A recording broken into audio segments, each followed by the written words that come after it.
We all know what numbers are and negative numbers.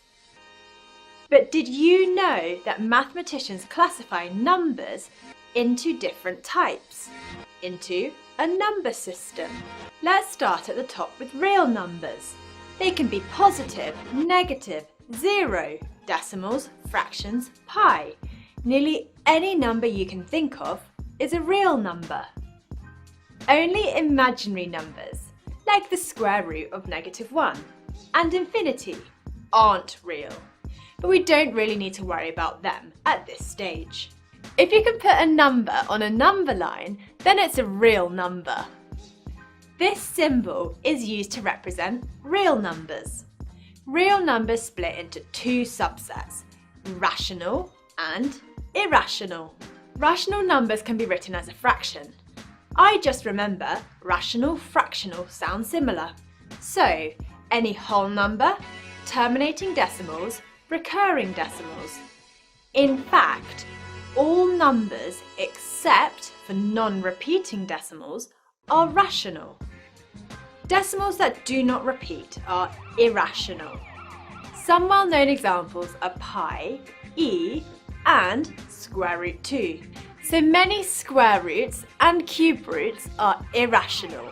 If the decimal places go on forever without repeating, then they are irrational.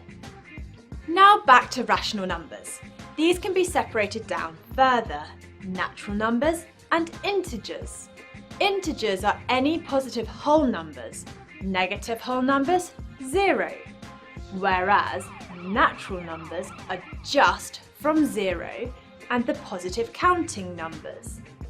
Strangely, there is no general agreement amongst mathematicians about whether to include 0 in the natural numbers or not. Sometimes 0 is included, sometimes it isn't. If 0 isn't considered a natural number, then a whole new category is needed, called whole numbers, which is exactly the same as natural numbers, but also includes the 0. Find a way of remembering the order. I always remember, now what is real? And then you just need to remember the irrational numbers and the general name, real numbers.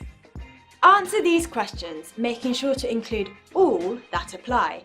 Pause the video, answer them, and click play when you're ready.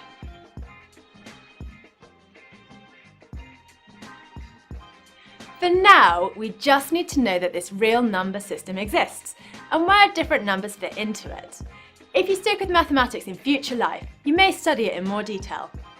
As I said earlier, I always just remember now what is real, to remember the order of natural numbers, whole numbers, integers and rational numbers. If you liked the video, give it a thumbs up and don't forget to subscribe.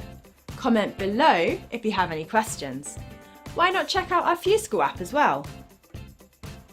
Until next time.